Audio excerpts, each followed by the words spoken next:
Kylian Mbappé traverse actuellement une méforme méconnaissable et on va en parler dans cette vidéo. Salut à tous les gars, c'est Asia. Aujourd'hui on se retrouve pour une nouvelle vidéo. On va revenir sur la méforme actuelle de Kylian Mbappé parce que c'est vrai que c'est un sujet qui revient pas mal. Un but sur les 6 derniers matchs de Kylian Mbappé. C'est la stat qui est sortie très récemment en comptant l'équipe de France bien évidemment.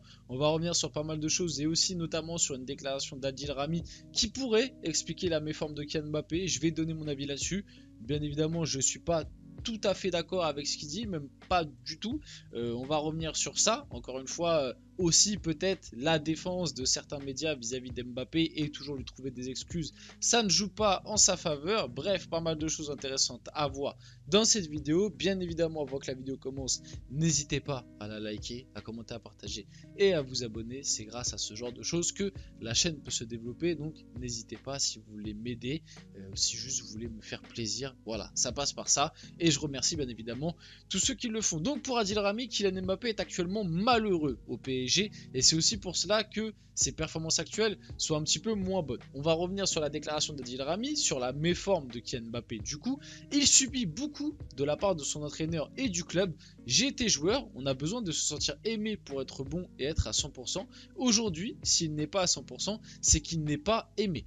Alors déjà, il y a vraiment plusieurs choses à dire, mais déjà le premier truc qui me fait rire, c'est que chacun a sa définition et chacun a sa raison de pourquoi Mbappé est pas bon. En tout cas, ils arrivent tout le temps à nous trouver quelque chose. Que ce soit Adil Rami, que ce soit Daniel Riolo à des moments, que ce soit l'équipe, que ce soit l'after, que ce soit ci, que ce soit ça.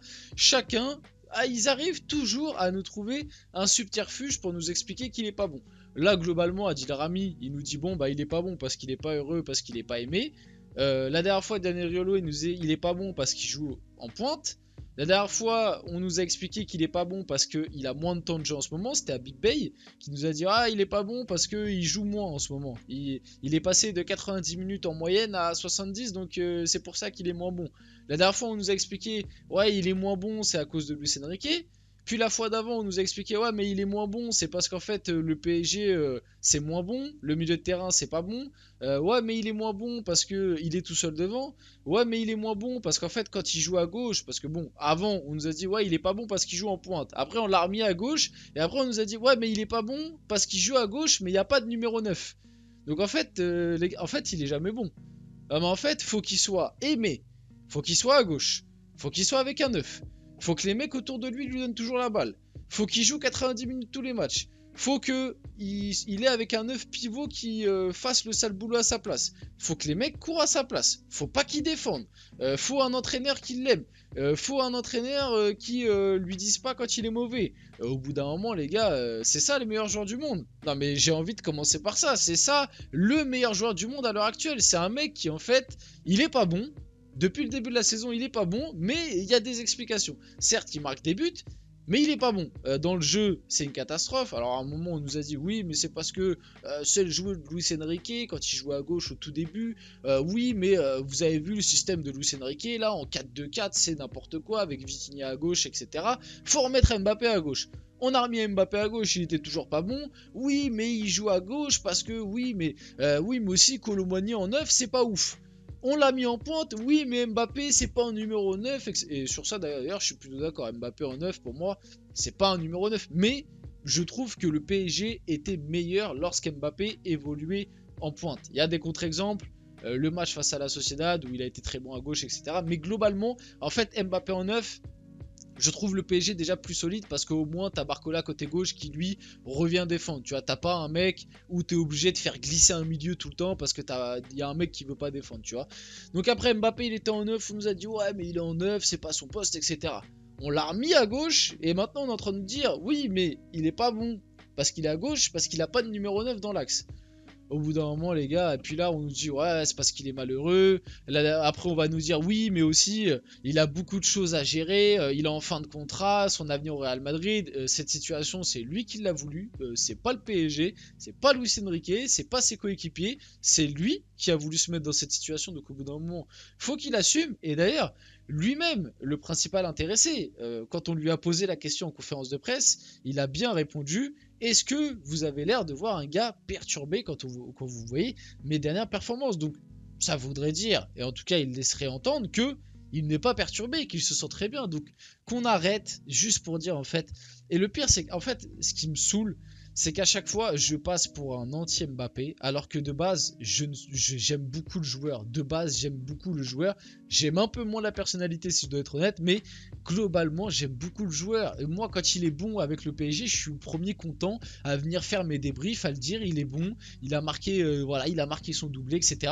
Si ce soir, enfin, je sais pas quand est-ce que vous allez voir cette vidéo, mais lors du match retour PSG-Barça, si il vient, il claque un doublé, un triplé et qu'on se qualifie, je serai le premier à être content, à être ravi, etc., à faire mon débrief avec le sourire. Mais maintenant, moi, le truc qui me saoule, et que c'est pour ça que je suis limite des fois obligé de le charger un peu quand il est mauvais, etc., c'est qu'en fait, on lui trouve toujours des excuses, qu'on nous le fait passer pour le meilleur joueur du monde, que le meilleur joueur de tous les temps, que la dernière fois, on faisait des débats, oui, il est déjà à la table de Messi et CR7 à 25 ans, et en fait, moi, ce genre de truc, j'en peux plus, ça m'énerve. Au bout d'un moment, Mbappé, c'est un excellent joueur, mais faut le comparer avec ce qui est comparable et faut l'analyser comme il doit être analysé, arrêter de tout le temps lui trouver des excuses quand il n'est pas bon, et par contre quand il est bon, c'est que grâce à lui. Quand il est bon, après la Sociedad, vous pouvez regarder tous les médias, tous les mêmes mecs comme Adil Rami, etc., qui nous ont dit, qui sont en train de nous dire actuellement, ouais, il est pas heureux, ouais, mais il joue à gauche, il n'y a pas de neuf, ouais, mais il est pas à son poste, oui, mais Luis Enrique, oui, mais le temps de jeu.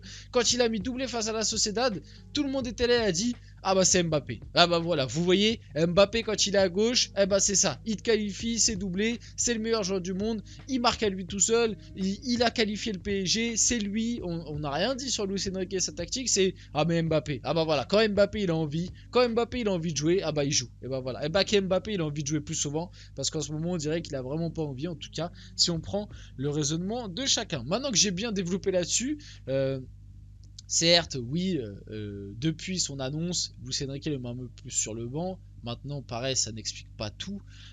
Oui, certains joueurs ont besoin de se sentir aimés. Maintenant, pour tout ce qu'a fait Mbappé lors de ces dernières années, là, depuis sa prolongation au PSG, moi je trouve qu'on est encore très très très clément avec Mbappé. Je rappelle que pour l'instant, il est toujours acclamé au Parc des Princes, alors que le gars, en soum soum, là, il a signé au Real Madrid. Et que plusieurs fois, il a quand même, avec son comportement, bien chié cette saison sur le club et l'équipe. Et pourtant, il est tout le temps acclamé au Parc des Princes, il y a toujours des tifos à son effigie. Donc qu'on se calme sur, il a besoin d'être aimé à 100%. Je pense que ses coéquipiers aussi, la plupart l'aiment et le respectent en tout cas. Donc on va se calmer là-dessus. Mais bref, on va passer à la suite. Achraf Hakimi sur la méforme de Kylian Mbappé, parce qu'on lui a aussi posé la question. Il sait ce qu'il doit faire. Nous tous, nous savons ce que l'on a besoin de faire demain. On vient pour gagner et lui, il est prêt et nous sommes prêts tous ensemble. On va ramener la victoire et honnêtement, c'est tout ce que j'espère. Parce que des fois, j'ai l'impression quand je lis certains de vos commentaires que vous pensez que j'attends que ça, que en gros je me frotte les mains, que j'aime ça, mais moi personnellement non. Enfin, je vais prendre de trucs factuels, mais dire du mal d'Mbappé factuellement, ça me donne pas d'argent, ça me nourrit pas, ça me paye pas des affaires, pas mon loyer, pas etc. Donc moi j'ai tout à y gagner qu'Mbappé il soit excellent, que Mbappé il nous fasse gagner la Ligue des Champions, qu'il marque ses buts, etc. Même voir Mbappé prendre un jour un BO en tant que parisien, bah ça nous fera plaisir, même si bon, hein, il nous fait le parisien du coin, alors que bon, dans la réalité, on sait très bien que son club de cœur c'est un peu plus Madrid, voilà, mais au moins mec de Paris, etc. Donc moi j'ai tout à y gagner que le PSG gagne, que Mbappé soit bon, que Mbappé marque ses buts, que le PSG se qualifie, que le PSG est en finale et que le PSG finalement soulève avec des champions, que ce soit avec Mbappé ou avec un autre d'ailleurs. Je suis supporter du PSG, je suis pas supporter de Mbappé, donc quand Mbappé il est mauvais, je le dis. Quand Mbappé, je trouve qu'il a une attitude exécrable, je le dis. Et quand Mbappé est pas dans le ton et il fait des dingueries, je le dis, je le critique. Maintenant, et ça pareil, certains ont du mal à le comprendre, quand tu débriefes un match et que tu critiques un joueur sur le match que tu débriefes, ça veut pas dire que faut me ressortir. Oui, mais en 1956, il a mis un doublé et t'as dit qu'il était bon. Oui, mais c'était en 1956 contre Montpellier, tu vois. Là, on parle de 2024. Et j'ai pris 1956 exprès, les gars. C'est une blague. Là, on parle de 2024 et de son match aller face au Barça où il a été catastrophique. Donc, ça sert à rien de me ressortir. Oui, mais en 2018, quand il a. On s'en fout. Je débriefais le match face au Barça. Voilà, le sujet est clos. Achraf Hakimi, toute l'équipe est motivée, tous ensemble on va ramener la victoire à Paris. On espère. Kylian Mbappé en statistique, un but lors des 6 derniers matchs, pire série depuis 2 ans et demi avec le PSG, 44 ballons touchés, mais 0 tir cadré contre le Barça. Oui, Mbappé traverse une période un peu plus compliquée, il va falloir se remettre la tête à l'endroit, parce que c'est pas que de la faute des autres. Et la presse espagnole a bien allumé Kylian Mbappé, donc j'espère qu'il va les faire mentir. Notamment Sport, Mbappé avait méprisé le Barça, une arrogance qu'il a payée. Koundé a mis en évidence tous ses défauts. Marca, Koundé a mangé Mbappé à Paris. As, il n'était qu'une ombre sur le terrain. Mbappé, c'est à toi de tous nous faire mentir ce soir, et notamment la presse espagnole. Enfin, au moment du PSG Barça, je sais pas quand vous allez voir cette vidéo. Bref, on finit la vidéo là-dessus. J'espère que cette vidéo vous a plu. Si c'est le cas, n'hésitez pas à la liker, à commenter, à partager et à vous abonner, les gars. C'était Asial et on se retrouve très rapidement pour une prochaine vidéo.